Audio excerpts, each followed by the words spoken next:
Right, so meantime I have pinned it all and I have layered it up to the wadding and then to the backing, and because it's layering up, the good side of the backing is underneath. In the self color it doesn't really matter, but just to have said it. So what we need now to do is we need to put a few pins in here and there that under the machine it will hold it together. If you have quilting pins, you know, the curved safety pins, you can use them. Other than that, you just use a few normal pins because it's not a big piece of equipment we have here that will hold just here, there and everywhere. And then I will take you over with me to the machine.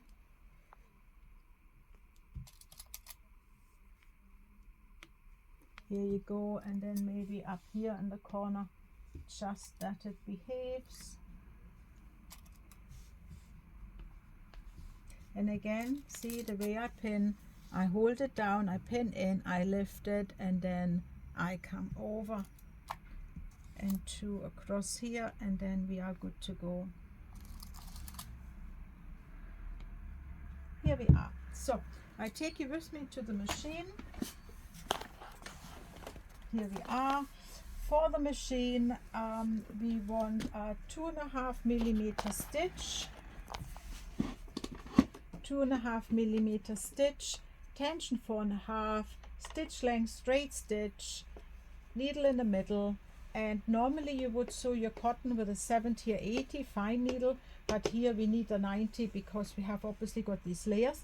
We can't go in the 100, which is my preferred needle, because with 100 you make too big a hole into the top fabric and it looks funny then, or it also makes a loud hammering noise then. So then let's start here. Bring your, so you have got because we have folded the advent calendar up, you have got quite a bit of the backing fabric left over, but again, don't cut anything yet. We'll cut it when we are finished, and that gives you the maximum piece possible for your next project. So go and hold your thread. Your upper thread is here, your lower thread is obviously underneath, so you can't hold that. But just to avoid, first of all, that when you go down with the wheel to put your needle down, that it steals you the thread, and also when you start stitching that you do not get bird nests underneath, you hold your upper thread before you begin, and see that distance is the same as that, so we need to stay in the middle here too to hold these rows of pockets down. So go at the beginning where the fold starts, have your needle down, and then you go 1 2 3 and 1 2 3 back.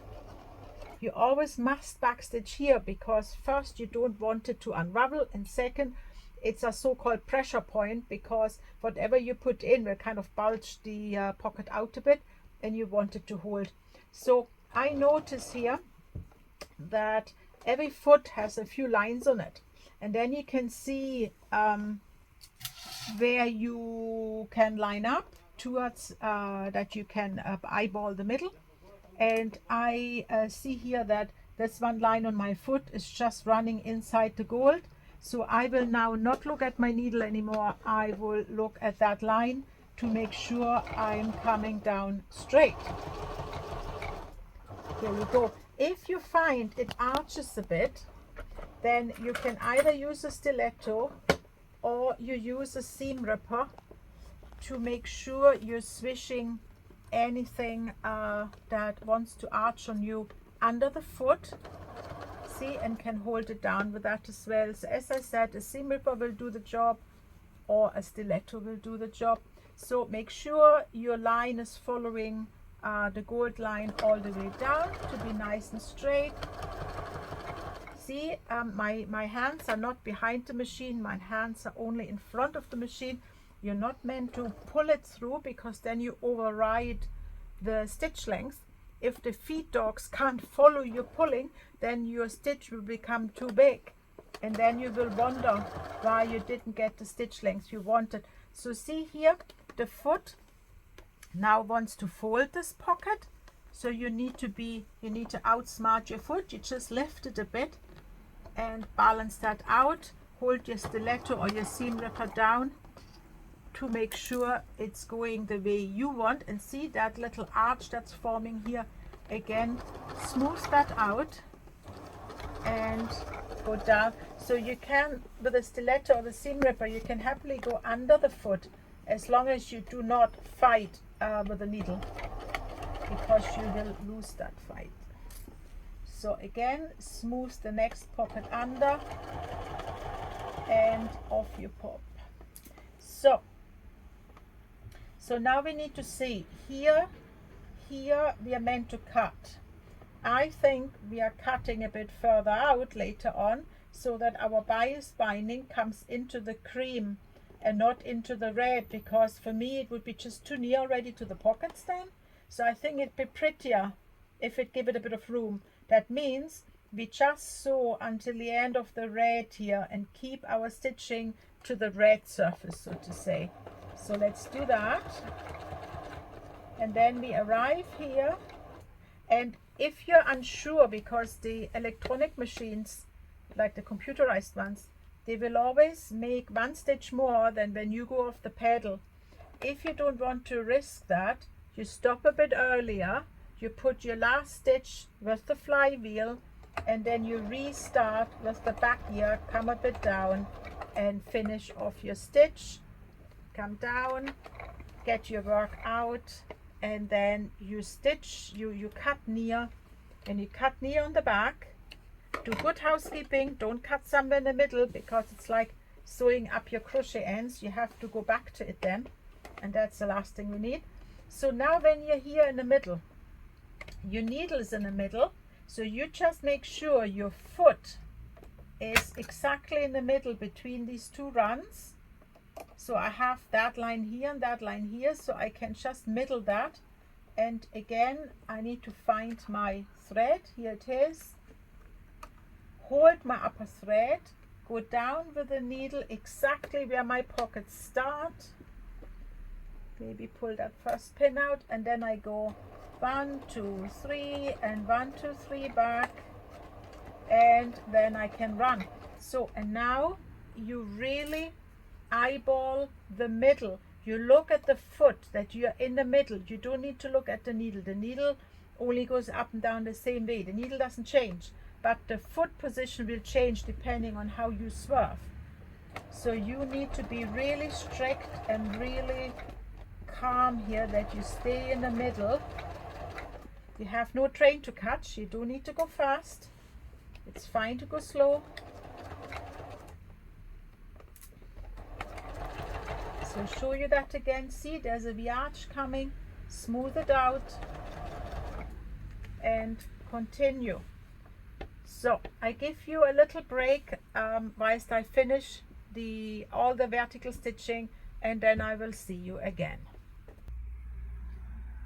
Now see, I have sewn it all up now, and when you come up the last one here on the side, so by the way, obviously the last one I came from the other side, that I didn't have to put all that advent calendar inside the machine. So rather than sewing from the top down, you could have all along sewn from the bottom up if you had preferred. I didn't think about that because I don't mind which way I sew things. But yes, it's kind of easier to fall off the pockets rather than to jump off the pockets and have more problems with the fabric arching. So now here that we come up on the last run, it seemed kind of natural to continue.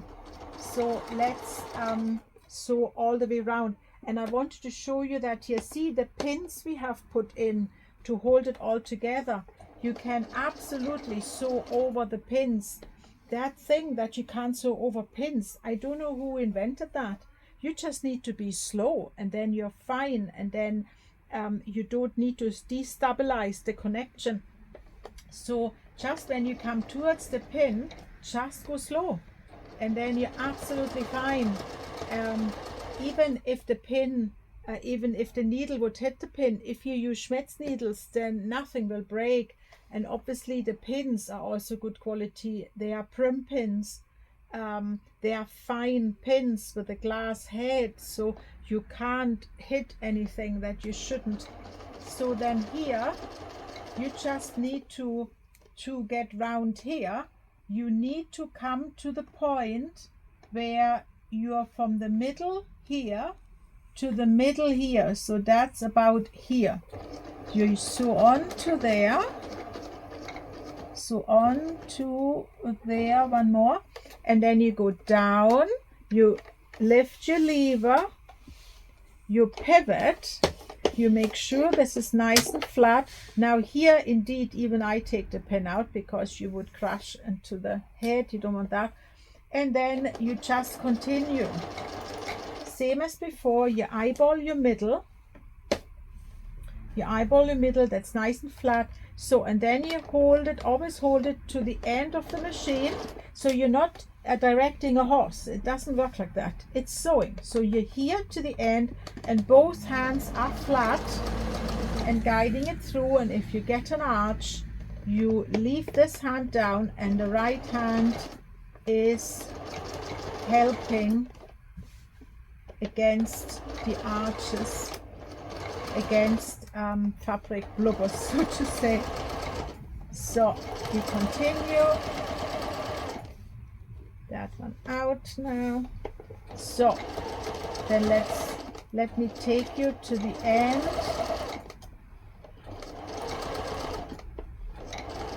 and then we rejoin our very first stitching line here. Take that out. Let's see it. It feels a bit blubbered. Here we go. Again, we come to that point where we are in the middle. You can always go with your flywheel to be more accurate. You don't have to rely on where your sewing machine would stop.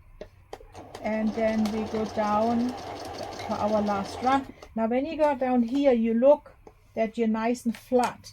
And then if you want, you can kind of hold it a bit like this and support it, that you see if you get any problems here, because you don't want to end with a surplus bit of fabric, just where you want to rejoin the advent calendar bit. See, just always swish underneath and get any surplus fabric out. So, and now you need to come from there onto here, right? So get into the straight line, take this off, and then eyeball it that you just come on top of here. Here you are, and then back and forth, and then come out and go here. So just as a wee explanation, most of you know it, but when you come off the pedal, a computerized machine will finish you the stitch. That's why when you come off the pedal on a computerized machine, they always do another stitch, which is most annoying, but it's just how it is. The manual machines or non-computerized ones, when you go off the pedal, they stop. But that means that very often they stopped in the middle of a cycle. So when you then pull gently, you would have 3 threads. That means it's still stuck in the cycle. So then you go on your flywheel and just come towards you a little bit to manually finish the stitch, and then you will see the 3rd thread loops back and you're back to 2 threads. So just in case you're not sewing for so long, that always gives the new sewers a fright, and there is nothing to worry about. So now that's our advent calendar finished here. Well, not finished, but the sewing is finished. So now we can take out all those pins. We don't need them anymore. Let me just feel for them. There's one. There. Here we are. So now remember I said I don't want to cut here. I want to cut a bit more. So now we need to take our bias binding and see. So it's that width. So if we if we were to leave that fully on, it's a bit risky that we end up with this line showing. So I would say we cut it a centimeter broader than the line here. So a centimeter or kind of a ½ inch, whatever rocks your boat more. So what I will do now is I will draw myself a line. This ruler is a centimeter ruler, but you could equally use a quilt ruler and do a ½ inch. Now you can already see here, obviously through the sewing and all, we are not straight along that line anymore. So you go for there and thereabouts. So it would now be good if you lined up on something like this. See, but over here we are more or less straight again. So I think we are good if I mark this line. So once something is layered up and sewn, you usually never get 100% straight line anymore. And that's why then with the binding, you have a chance to balance that out. So, and then down here, I go a centimeter out. Now down here, that's more accurate because we didn't, this line we obviously changed with folding up, but this line we didn't really change. So expectedly, that's straighter. So you will see there's lots of very posh marking utensils on the market, but I usually use either a fine pencil, a 4 or 5B. See, the pencils are usually HB, which means half hard, half soft. And the higher you go up the B's, the softer they become. The higher you go up the H's, the harder they become. So I use a very soft pencil where I don't have to press a lot, or I use a Bic. Bic are the only biros that do not have that funny biro residue. They're very good. Or you can obviously use the friction pens. Nothing wrong with them. But because they are kind of a felt tip idea, I don't dare to have them, because not that I have one open when I have a garment on my table, so I'm a bit wary with those. But they are used by many people who make things, and they seem to work really well. Also, this line here is a cutting line, so we will never see it again. So it doesn't need to be ironed off or coming off with water or something. See, and then when you're up here, you make sure you have 90 degrees. So you come up with this line here. So here you're lined up with that. Here you're following your centimeter line, distance to that red line. And then here we have a look. Yes, here we are good as well. And then we can put our last line out. See, and if we had cut out the advent calendar straight away, we wouldn't have had the option to play with this. So, and as in all my tutorials, I show you a way without the rotary cutter and the mats, because you really don't need them. I have learned sewing when cutters were long not invented. For quilting and patchworking, they're great because you cannot get a straighter line than with a cutter along a ruler. Absolutely agreed.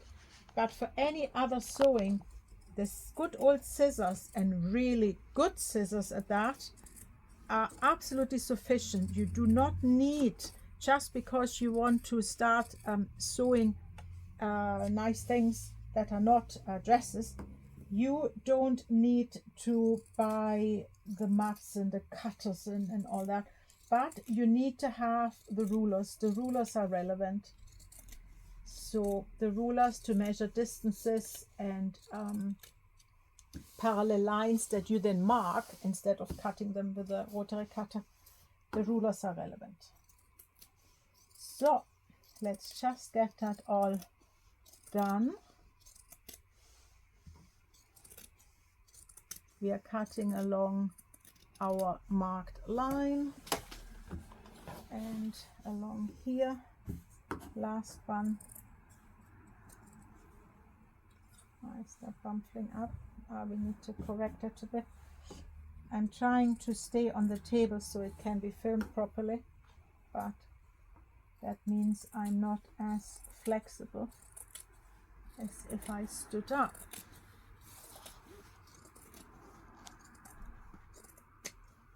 There, and then we correct this line here. There. So, yeah, that's okay. And then we'll take off the last of our V threads. So, that's not bad. That's not bad at all. Here you are. So now when we the way this works with the binding, it works the same as if you do quilt binding, okay? If you say you want to hand stitch, do you know we can't actually do that? How annoying, because here you have the word fold. Now how unfortunate is that? We have to come here, there's no other choice. So see, like in every single one of my videos, I always put in a few mistakes so that you don't make them and that you look out for them. So what we actually have to do, how annoying, is we have to very sadly actually cut just inside the pointy lines, because we established that the full width is too broad for our binding. So just cut inside. Oh, that's annoying. See, I wanted to give it a bit more oomph and a bit more contrast on the background, but that's not gonna work. So, could you not have written that further over? Unbelievable. Now here you go. Let's cut that.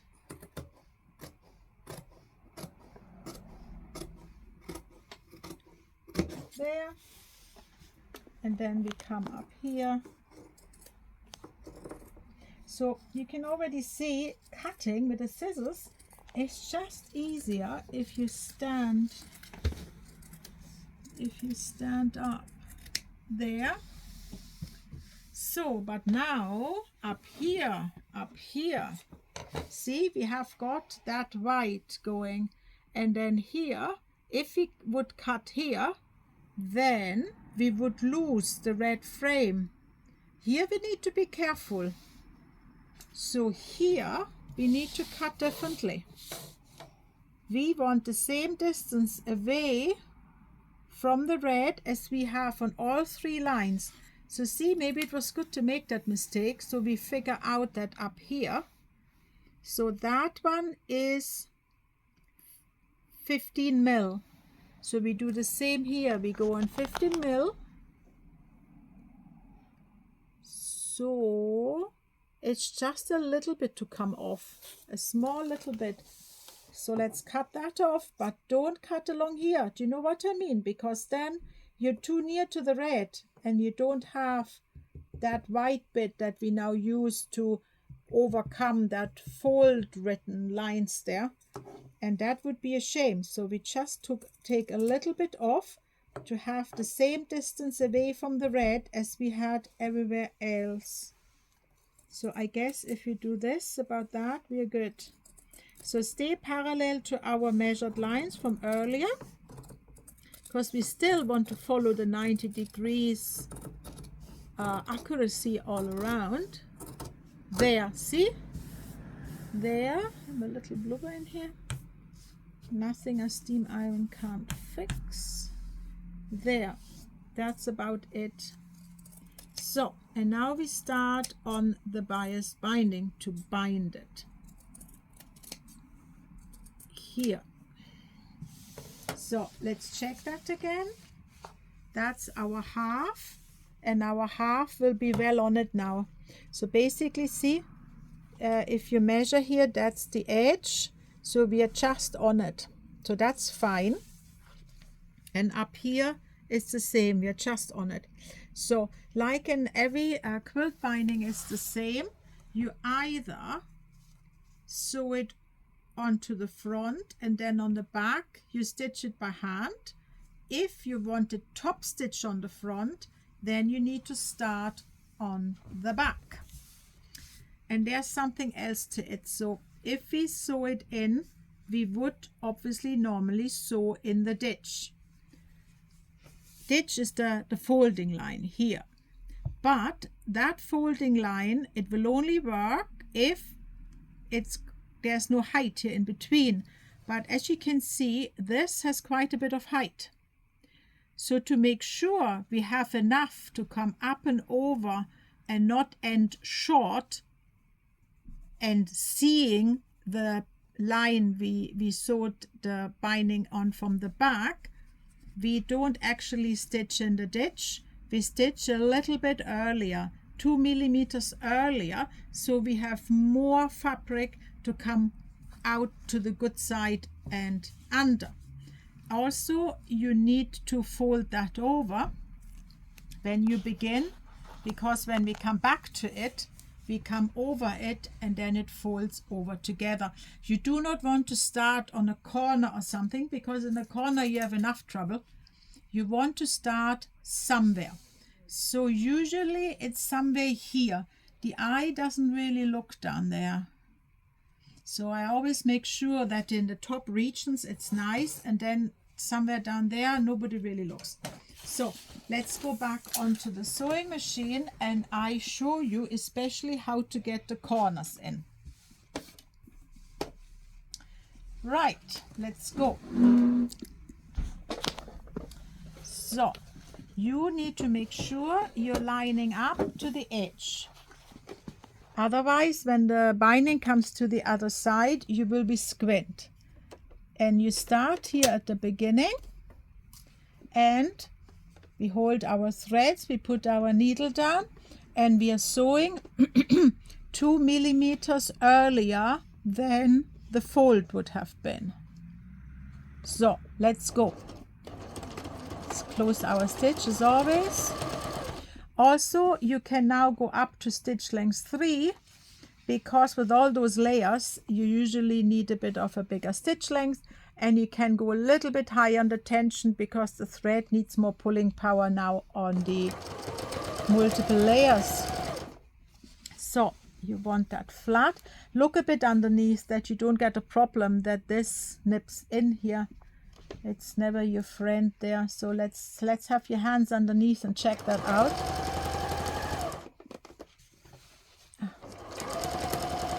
There, and then let's ruffle to the corner. Always lining up. See, I always line up to the end of the machine, and then I stitch, and then I go to the end of the machine again.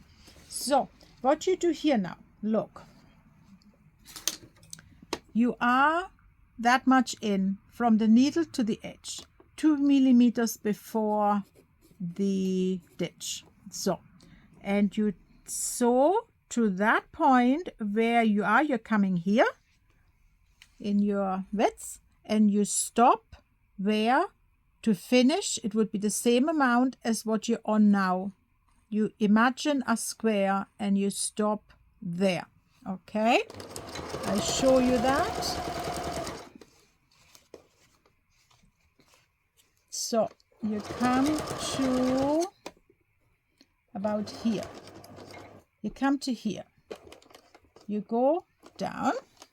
Then you put your lever up, and then you turn so that the actual corner is allowing you a straight stitch, and then you just stitch off the corner. You finish your stitch like always, and you come out. That's what you have, right?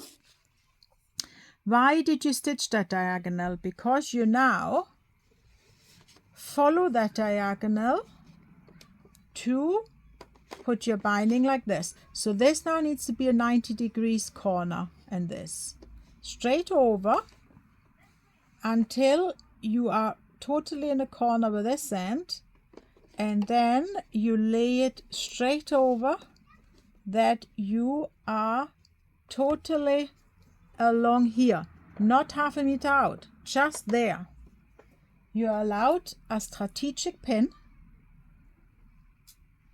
so that it doesn't dislodge when you are going back in. Then you go back in and you start out here at the beginning. You hold your threads that you don't get bird nests. Here, 2 threads, put your finger on them. And you continue 2 millimeter in, okay? So come up, close your stitch, take that pin out and go. And then we do the same again on the next curve. I'll show you that again, so you don't need to stop and start that video a few times. I'll just show you again. It's not a big distance to sew.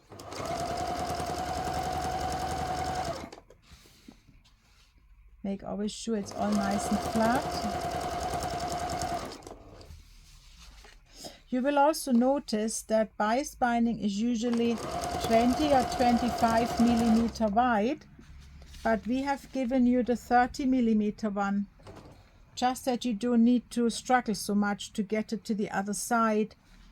And this would be called, and that's very confusing, a 30 millimeter single fold bias. This here is a 60 millimeter flat fold. That's a single fold, and if it was sold as that, that is a double fold, but this now would be sold as a 15 millimeter double fold. So a 30 millimeter double fold would be double as wide, and it's called single fold. Confusingly, there's 2 folds here, one there, but it's called single fold because it's only fold once and not twice. So that just as a side comment, because I know that confuses everybody. So then we continue. Again, we continue. So here it's a bit of a blubber because I suppose I'm only kind of human myself. So we'll just pull that a bit, and we imagine a bit where we need to land, about here. So come to there, stop, needle down, lever up, pivot, make that bit coming straight towards you. Don't change the bias, just go towards you and finish the stitch. Come out, cut it, have it laying here, fold it diagonal so that you just clear the corner 90 degrees up here, there and there. Don't do me that. There's no need. Just come straight out. So basically that line here is continuing straight. No funny angles here. It needs to be totally straight. You will figure out in a minute why. Come back on it. Strategic pin back in. And go back. Right, so I will sew that back, finish that now, and I see you in a minute. So now I'll waited for you to show you how it's all connected. Now the purists among you, they will tell me that we need to connect bias with a diagonal. Yes, we do, but we also find that life is short. And it's always, especially for people who are not quilters, it's never straightforward to show them how to connect it diagonal. So do you know what? We just connect it straight, and nobody will ever notice. You will never look at an advent calendar and say it's not nice because it's connected straight. So this now just comes on top here. So you just cut that off. And this is for some other project. Just put it over here, continue, and obviously when you now come onto it, you really need to find this run here. That's relevant. So we'll come onto it, there we are, and then we finish off our stitch, right? So, and now comes the big moment. Now we go back on our ironing mat and a board, whatever you've got, and now we bring it out to the front. So as we didn't stitch in the ditch but a bit earlier, our binding would want to fold as per the ditch. See here, but there's more, see?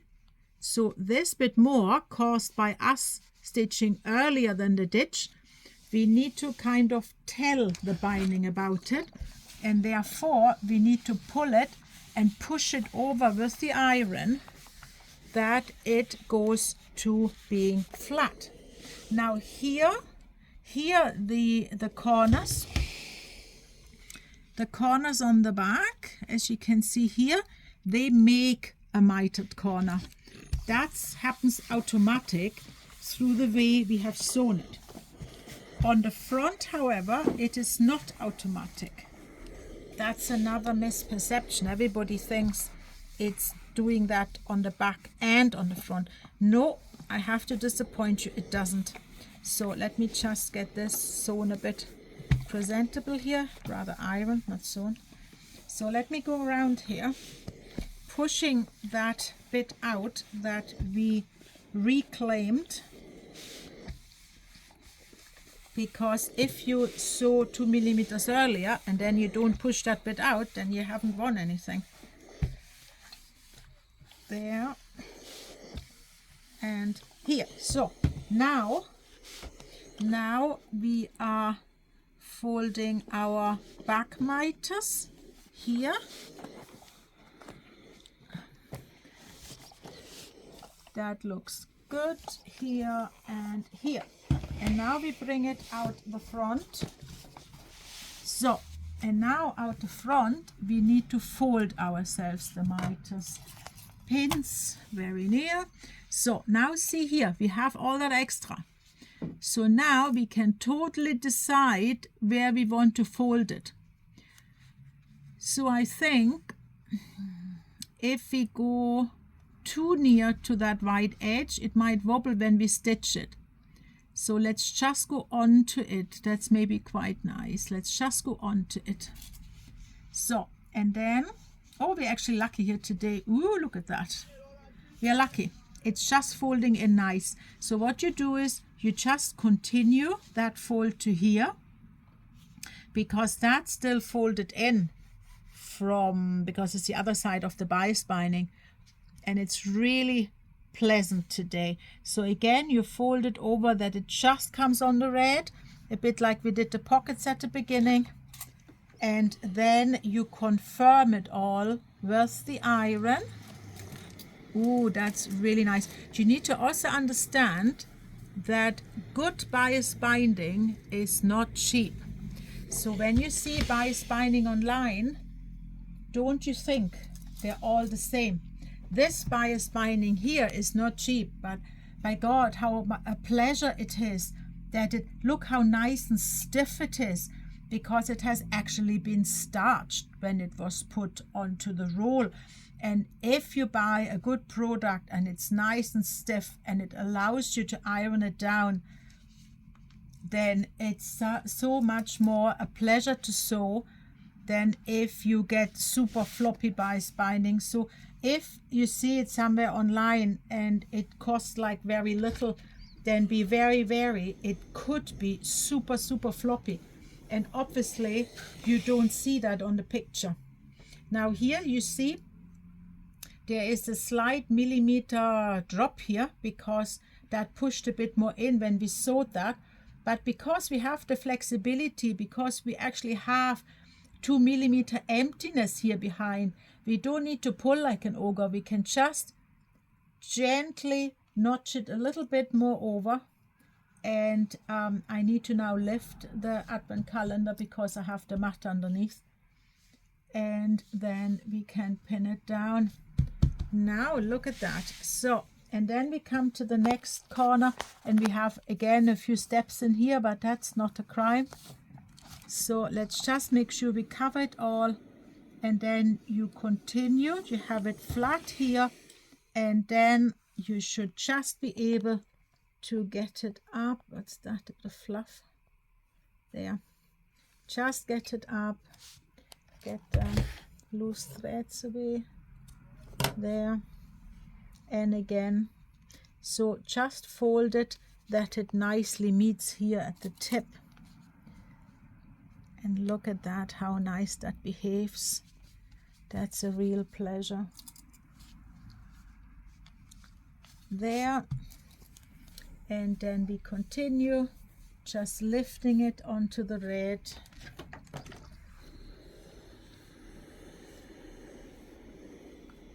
There. And you see, when I iron along, I just go inch per inch per inch and iron it where I want it to go. I'll press there, and maybe another one here. You don't need to put 200 pins in that. A lot of people overpin, but if you are putting too many pins, you see how arching it becomes with a pin. It's sometimes better if you put less pins, then it doesn't distort so much. Funny enough, it's like a counterproductive to put too many pins. So, and then we come up here, same thing, we fold it over so it meets nicely in the corner. There. And press our way up. These are glass-headed pins, so feel free to put the iron on top, nothing will happen. Watch if you have plastic-headed pins in your sewing kit, because that will immediately then lose the head. The head will pop off because the plastic melts immediately. There. So now we are looking at this corner where we have the beginning and the end as well. So let's finish this bit. There, let's finish that. Cut out, pin it down, and pin it down there.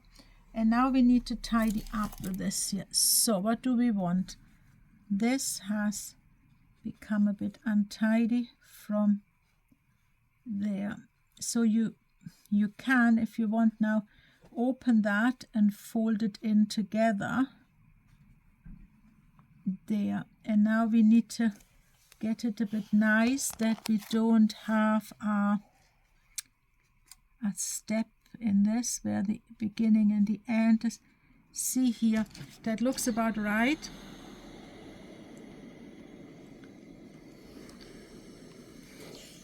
And nobody will ever see that. They would have to look extremely closely and would actually have to mind what they see.